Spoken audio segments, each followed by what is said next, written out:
తిరిగి వార్తలకు స్వాగతం. ఆచరణీయ శాసనసభ్యులు పీతాని సత్యనారాయణ కుమారుడు పీతాని వెంకట్ ఆల్ ఇండియా పూలే అంబేద్కర్ ఫౌండేషన్ జాతీయ అధ్యక్షులు న్యాయవాది పొట్ల సురేష్ చేతుల మీదుగా ప్రతిష్టాపన కార్యక్రమాన్ని నిర్వహించారు. ఈ సందర్భంగా రాజేష్ సురేష్ వెంకట్లు మాట్లాడుతూ అంబేద్కర్ కన్నకళ్ళు నెరవేర్చే విధంగా యువత ముందుకు రావాలని, భారత రాజ్యాంగం మన భారతదేశానికి దశ దిశ అని తెలిపారు. కార్యక్రమంలో న్యాయవాదులు గొల్లపల్లి అంబేద్కర్, నీలం హరీష్ నాయుడు, పొట్ల విజయ్ కుమార్, రమణ, పుచ్చకాల ప్రసాద్, పుచ్చకాల శ్రీను, పుచ్చకాల లక్ష్మీకాంతం, పొట్ల సునారావు తదితరులు పాల్గొన్నారు. తాడేపల్లిగూడెం శాసనసభ్యులు బొలిశెట్టి శ్రీనివాస్ ఇచ్చిన మాట నిలబెట్టుకున్నారు. 2 రోజుల క్రితం Tetali Satyanarayanamurthy Zilla Parishad high school ground walking track నిర్మాణానికి ప్రభుత్వ నిధులు 6 లక్షలకు ప్రతిపాదనలు పంపిన ఆయన ప్రజా సహకారం అందించాలని కోరారు. తాను అదే పాఠశాలలో విద్యను అభ్యసించానని, పూర్వ విద్యార్థిగా తన వంతుగా 50,000 విరాళాన్ని ప్రకటించారు. ఈ కార్యక్రమానికి సమన్వయకర్తగా ఎన్వి సత్యనారాయణ నియమించి పనులు వేగవంతం చేయాలని కోరారు. ఈ మేరకు శుక్రవారం తన కార్యాలయంలో ఇచ్చిన మాట ప్రకారం 50,000 రూపాయలను సమన్వయకర్త ఎన్వి సత్యనారాయణకు అందజేశారు.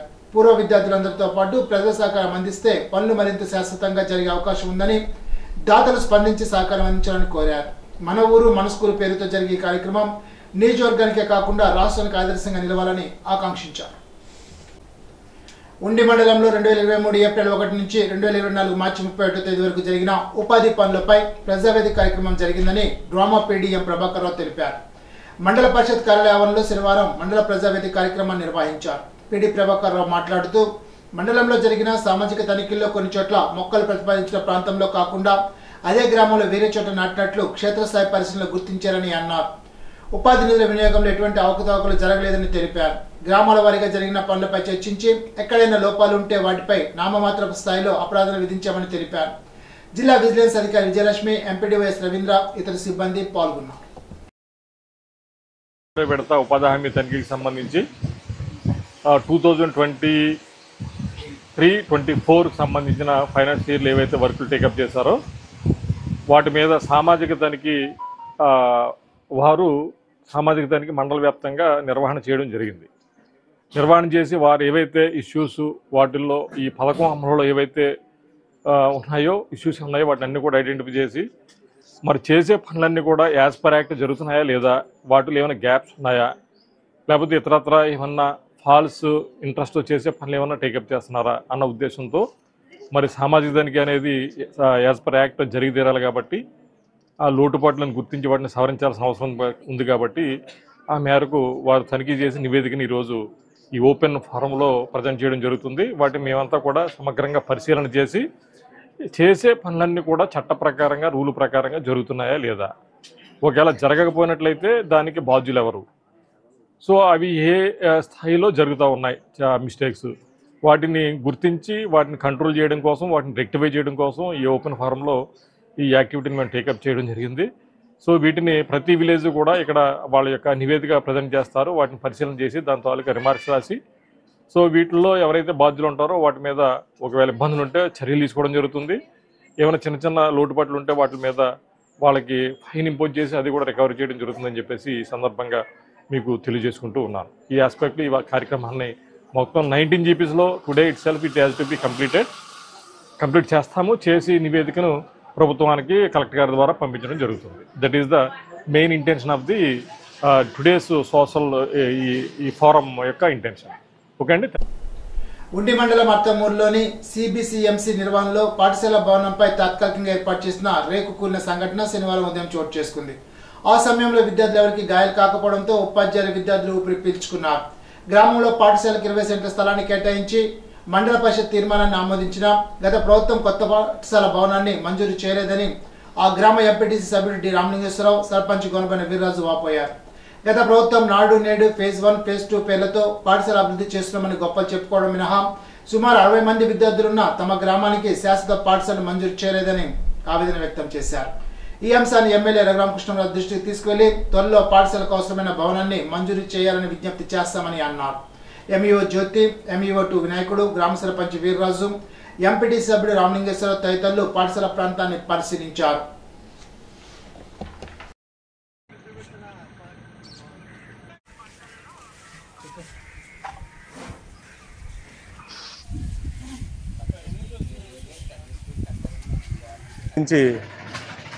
మాట్లాడుతున్నామండి. ఇక్కడ సిబిసిఎన్సి స్కూల్లో వచ్చి దాదాపు 60 మంది దాకా విద్యార్థులు ఉండేవారు. ఇప్పుడు ఇక్కడ ఉన్న వసతులు సరిగా లేకపోవడం వల్ల అందులోంచి ప్రైవేట్ స్కూల్స్కి వెళ్ళిపోయి ఇంకా 45 మంది విద్యార్థులు అందరూ దళితుల యొక్క పిల్లలే ఎక్కువ మంది ఇందులో చదువుకోవడం జరుగుతుంది. ఎందుకంటే ఈ గ్రామం చాలా లోనికి సౌకర్యాలు లేని గ్రామంగా లోనికి ఉండడం వల్ల ఇక్కడ అందరూ కూడా బయటకు వెళ్ళి చదువుకోలేని పరిస్థితి వల్ల ఈ రోజుని ఇక్కడే ఉండి గవర్నమెంట్ స్కూల్లో చదవడం జరుగుతుంది. కానీ ఇక్కడ గత ప్రభుత్వం ఏం చేసిందంటే ఎయిడెడ్ స్కూల్స్ అన్నీ విలీనం చేసి మండల పరిషత్లో కలిపేయడం జరిగింది. ఆ కలిపిన టైంలో వచ్చి ఇక్కడ ఉన్న ఎయిడెడ్ స్కూల్లో చదువుకుంటున్న 45 మంది విద్యార్థులకి దగ్గరలో ఎక్కడ 2-3 కిలోమీటర్ల దూరంలో గవర్నమెంట్ స్కూల్ అన్నది లేకపోవడం వల్ల వీరందరూ కూడా ఇక్కడే ఎయిడెడ్ స్కూల్లో ఉండడం జరిగింది. కానీ ఇప్పుడు ప్రైవేట్ సంస్థల వారి బిల్డింగ్ని వారికి ఇవ్వడం జరిగింది. దానికోసం మేము ఎన్నో విధాలుగా గవర్నమెంట్ వారికి పంచాయతీ తరఫు నుంచి తీర్మానం చేసి 20 సెంట్లు భూమిని రాసి ఇవ్వడం జరిగింది. అలాగే మండలి తీర్మానం చేయడం జరిగింది. అలాగే చలాన్లు కూడా తీసి ఇన్ని చేసాం. కానీ వచ్చి ఏ విధమైన హరకత్తు జరగలేదు. గత ప్రభుత్వంలో నాడు నేడు అని చెప్పారు. అలాగే phase 1 phase 2 అన్నారు. ఏమీ జరగలేదు. ఒక్క పని కూడా జరగలేదు. ఈ 45 మంది విద్యార్థులు కూడా చాలా అధ్వాన పరిస్థితుల్లో ఇక్కడ చదువుకోవడం జరుగుతుంది. అది గత ముందు మేము ఒక 10 నెలల ముందు మేము ఇవన్నీ కూడా సబ్మిట్ చేసాము. ఇదే విషయాన్ని ప్రభుత్వం దృష్టి తీసుకురావడానికి రోడ్డు మీద ధర్నాలు కూడా చేయడం జరిగింది. కానీ ఎట్టి పరిస్థితుల్లో ఏమీ చేయలేదు. కానీ ఈ రోజున ఏం జరిగిందంటే ఆ స్కూల్ బిల్డింగ్లో ఉన్న సగం షెల్టర్ అది వచ్చి అకస్మాత్తుగా ఈరోజు 11:30కే అది ఒక్కసారిగా పెద్ద సౌండ్ తోటి కూలిపోవడం జరిగింది. ఆ కూలిపోయిన సమయంలో ఆ దేవుడి దయ వల్ల ఏంటంటే పిల్లలు ఎవరికి కూడా ఆ టైంలో అక్కడ లేకపోవడం, దానివల్ల వచ్చి ఆ దేవుడి దయ వల్ల మా గ్రామంలో ఏ విధమైన సంఘటనలు జరగకుండా ఆ దేవుడు మమ్మల్ని కరుణించాడు. కానీ ఇలాంటి పరిస్థితుల్లో ఒకవేళ ఆ పిల్లలకి ఏమైనా జరిగి ఉంటే కనుక దానికి బాధ్యత ఎవరు వహిస్తారు? అందుకనే వచ్చి ఈ తక్షణమే ప్రభుత్వం ముందుకొచ్చి మాకొచ్చి ఇక్కడ మేము ఏదైతే స్థలం ఏర్పాటు చేశామో అందులో వచ్చి ఒక 20 సెంట్లో play ground with school government school నిర్మించి పర్మనెంట్ టీచర్స్ని పోస్టర్ చేయవలసిందిగా నేను ఈ గ్రామ ఎంపీటీసీగా నేను ప్రభుత్వాన్ని కోరుకుంటున్నాను. ఈ గ్రామంలో ఉన్న ఈ సమస్యలన్నీ, ఈ పిల్లల సమస్యలు, ఈ స్కూల్ బిల్డింగ్ కోసం మా శాసనసభ్యులైనటువంటి రఘురామకృష్ణరాజు గారు RRR గారి దృష్టికి కూడా మేము తీసుకెళ్తున్నాం. ఈ వీడియో చూసిన ఎవరైనా కూడా దీన్ని ముందుకు ఫార్వర్డ్ చేసి ఈ పిల్లలకి న్యాయం జరిగేలాగా చేయాలని మనస్ఫూర్తి. ఇప్పుడు తూర్పుగోదావరి జిల్లా వార్తలు. ఖరీఫ్ సీజన్లో రైతుల నుండి ధాన్యం కొనుగోలు చేసే ప్రక్రియలో మౌలిక సదుపాయాలు, రికార్డుల నిర్వహణ కోసం పూర్తి స్థాయిలో సన్నద్ధం కావాలని జిల్లా జాయింట్ కలెక్టర్ ఎస్ చిన్నారాయుడు పేర్కొన్నారు. శనివారం చాగోలు మండలం నెలటూరులోని రైతు సేవా కేంద్రాన్ని పౌర సరఫరా మార్కెటింగ్ రెవెన్యూ అధికారులతో కలిసి సందర్శించారు. ఈ సందర్భంగా జాయింట్ కలెక్టర్ చిన్నారాయుడు మాట్లాడుతూ ఖరీఫ్ సీజన్లో రైతుల నుంచి ధాన్యం కొనుగోలు చేసే ప్రక్రియలో భాగంగా ముందస్తుగా జిల్లాలోని అన్ని RSKలలో మౌలిక సదుపాయాలు, అనుబంధ పరికరాలు సిద్ధంగా ఉంచుకోవాలని ఆదేశించారు. గత సీజన్లో రైతుల నుంచి ధాన్యం సేకరణ సంబంధించిన లావాదేవీలకు సంబంధించి రికార్డులు పరిశీలించారు. రాష్ట్ర ప్రభుత్వం రైతుల నుండి ధాన్యం కొనుగోలు చేసిన 48 గంటల్లోపే చెల్లింపులు పూర్తి చేయాల్సి ఉంటుందన్న ఆదేశాల మేరకు ఇప్పటి నుండి యంత్రాంగం అందుకు తగిన జాగ్రత్తలు తీసుకోవాలని అన్నారు. తూకం, తేమ శాతం, గన్ని బ్యాగులు, అనుబంధ రికార్డులు సిద్ధం చేసుకోవాలని అన్నారు. ఈ పర్యటనలో జాయింట్ కలెక్టర్ వెంట జిల్లా manager T Radhika, AD marketing Sunil Vinay, Chagolu tahsildar Marykamma, RSK సిబ్బంది తదితరులు పాల్గొన్నారు. ఉచిత ఇసుక రవాణా ఛార్జీలు వసూలు చేసేందుకు జిల్లా స్థాయి కమిటీలు ఆమోదించిన ధరలను అనుసరించి స్లాట్ నమోదు చేసే సమయంలో రవాణా ఛార్జీలు వసూలు చేయాలని జిల్లా కలెక్టర్ పి ప్రశాంత్ ఆదేశించారు. శనివారం collectorate RDO Kovvur, Rajamahendravaram, mines irrigation, municipal commissioner కార్యాలయ, STV, నిడదవోలు, పెరవలి తహసీల్దార్లతో వీడియో కాన్ఫరెన్స్ నుండి joint collector S Chinnaramudu, mines AD M Subrahmanyam, TDC Krishnarao, R&B SP SVB రెడ్డితో కలిసి సమావేశం నిర్వహించారు.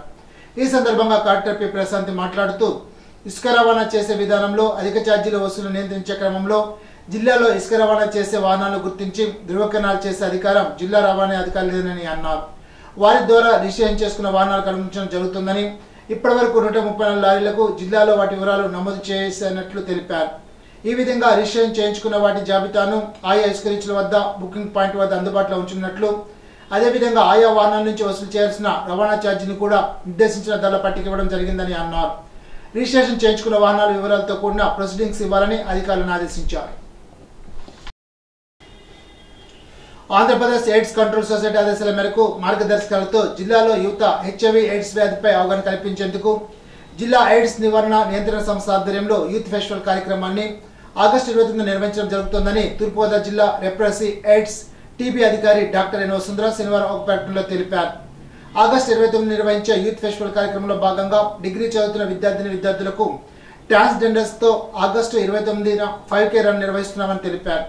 5 కిలోమీటర్ల మారథాన్ కార్యక్రమాన్ని ఉదయం 6:30 రాజమహేంద్రవరంలోని వై జంక్షన్ నుండి గోదావరి నది తీరాన ఉన్న ఇస్కాన్ టెంపుల్ వరకు via Nandam Ganraju junction, Kambala Cheruvu, Devi Chowk, Gokavaram bus stand, municipal park, Pushkar Ghat, Godavari bund ద్వారా నిర్వహించి విజేతలకు కలెక్టర్ చేతుల మీదుగా బహుమతులను 5,700 రూపాయలు, 4,000 రూపాయల విభాగంలో ఇవ్వడం జరుగుతుందని అన్నారు. 8వ, 9వ, 10వ తరగతి చదువుతున్న ప్రభుత్వ ఉన్నత పాఠశాల విద్యార్థులకు 29వ తేదీ ఆగస్టు 2024న మధ్యాహ్నం 2 గంటలకు జిల్లా రెప్రసీ ఎయిడ్స్ అండ్ టీబీ శాఖ అధికారి కార్యాలయంలో జిల్లా స్థాయి క్విజ్ పోటీ నిర్వహించి విజేతలకు ప్రథమ బహుమతిగా 7,000 రూపాయలు, ద్వితీయ బహుమతిగా 4,000 ఇవ్వనున్నట్లు తెలిపారు. జిల్లాలో ఎకో టూరిజం అభివృద్ధి ప్రణాళిక భాగంగా పొట్టిలంక నుంచి కడియప్లంక వరకు కెనాల్లో బోటింగ్ వ్యవహారం చేసే విభాగంలో క్షేత్రస్థాయిలో పరిశీలన చేయడం జరిగిందని జిల్లా కలెక్టర్ పి ప్రశాంత్ పేర్కొన్నారు. శనివారం ఉదయం పర్యాటక శాఖ అధికారులతో కలిసి కడియం మండలంలో పర్యటించారు. ఈ సందర్భంగా కలెక్టర్ ప్రశాంత్ జిల్లా పర్యటన అధికారులకు సూచనలు చేస్తూ తూర్పుగోదావరి జిల్లాలో పర్యాటక పరంగా మరింత అభివృద్ధి చేసేందుకు అందుబాటులో ఉన్న వనరులను సద్వినియోగం చేసుకుంటూ తగిన ప్రతిపాదన అందజేయాలని అన్నారు. అందులో భాగంగా ఎకో టూరిజంపై రాష్ట్ర పర్యాటక శాఖ మంత్రి ఇటీవల కడియప్ నర్సరీ ప్రతినిధులతో సమావేశం నిర్వహించామని తెలిపారు. మరింత మంది పర్యాటకులను ఆకర్షించే రీతిలో బోటింగ్ కార్యకలాపాలు చేపట్టాల్సి ఉందని అన్నారు. అందుకు అనుగుణంగా పొట్టిలంక నుంచి కడియప్లంక వరకు కెనాల్లో బోటింగ్ అనుగుణంగా ప్రతిపాదనను డిపిఆర్ను సిద్ధం చేయాలని ఆదేశించారు. 2020లో జరిగే గోదావరి పుష్కరాలకు ముందుగానే ఈ ప్రాంతంలో పర్యాటక పరంగా అభివృద్ధి పనులు వేగవంతం చేయాల్సి ఉందని అన్నారు.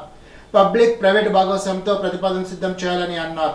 అందులో భాగంగా సుందరీకరణ, గ్రీనరీ, ఆర్చింగ్ పాయింట్, రెస్టారెంట్ తదితర అంశాలను కూడా పనిలోకి తీసుకురావాల్సి ఉందని తెలిపారు. కలెక్టర్ వెంట పర్యాటక శాఖ రీజనల్ జాయింట్ డైరెక్టర్ వి స్వామినాయుడు, జిల్లా టూరిజం అధికారి పి వెంకటాచలం, తహసీల్దార్ K Posibabu, MPDO K Ratnakumari తదితరులు పాల్గొన్నారు.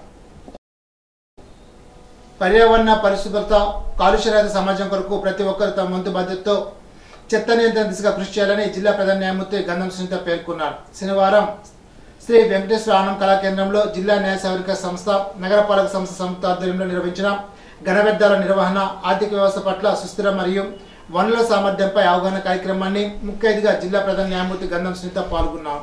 కార్యక్రమంలో జిల్లా collector P Prashanth, DSP D Narasimha Kishore, municipal commissioner Ketan garu, జిల్లా న్యాయ సౌకర్య సంస్థ కార్యదర్శి పాల్గొన్నారు. ఈ సందర్భంగా జిల్లా ప్రధాన న్యాయమూర్తి గంధం సునీత మాట్లాడుతూ నేటి పరిస్థితుల దృష్ట్యా వ్యర్థాల నిర్వహణ పర్యావరణ స్థిరత్వం కోసం చాలా కీలకమని అన్నారు. రాజమహేంద్రవరంలో ఒక ఫ్యాక్టరీ నుంచి వెలువడుతున్న కాలుష్య సమస్యను నియంత్రించాలంటూ జిల్లా న్యాయ సౌకర్య సంస్థకు ఫిర్యాదులు కూడా రావడం జరిగిందని తెలిపారు. పుట్టుక నుండి 18 సంవత్సరాల వయసులోపు వారికి అన్ని రకాల లోపాలు, వ్యాధులు, కౌమార దశ బాలికల సమస్యలకు జిల్లా సత్వర చికిత్స కేంద్రం ద్వారా వైద్య సేవలు సకాలంలో అందించడం జరుగుతుందని జిల్లా వైద్య ఆరోగ్య శాఖ అధికారి డాక్టర్ కె వెంకటేశ్వరరావు పేర్కొన్నారు. శనివారం జిల్లా ప్రభుత్వ ప్రధాన ఆసుపత్రి, జిల్లా సత్వర చికిత్స కేంద్రంలో వైద్య సిబ్బందితో ఏర్పాటు చేసిన అవగాహన కార్యక్రమాన్ని జిల్లా వైద్య ఆరోగ్య శాఖ అధికారి డాక్టర్ కె వెంకటేశ్వర అధ్యక్షతన నిర్వహించారు. ఈ సందర్భంగా ఆయన మాట్లాడుతూ పిల్లల సమస్యలకు సత్వర చికిత్స కేంద్రం, జిల్లా జాతీయ హెల్త్ మిషన్ ఆధ్వర్యంలో రాష్ట్రీయ బాల స్వస్థ కార్యక్రమంలో భాగంగా 4 ప్రధాన లోపాలతో బాధపడుతున్న 18 సంవత్సరాలలోపు పిల్లలకు ప్రభుత్వ సామాన్య ఆసుపత్రిలో ఉన్న జిల్లా సత్వర చికిత్స కేంద్రంలో వైద్య సేవలు అందించడం జరుగుతోందని తెలిపారు. ఈనాటి బంగారు మాట: 100 చేతులతో సంపాదించు, 1000 చేతులతో దానం చెయ్యి చాణక్యుడు. ఈ వార్తలు ఇంతటితో సమాప్తం. తిరిగి బిజినెస్ లో కలుసుకుందాం. అంతవరకు సెలవు. నమస్కారం.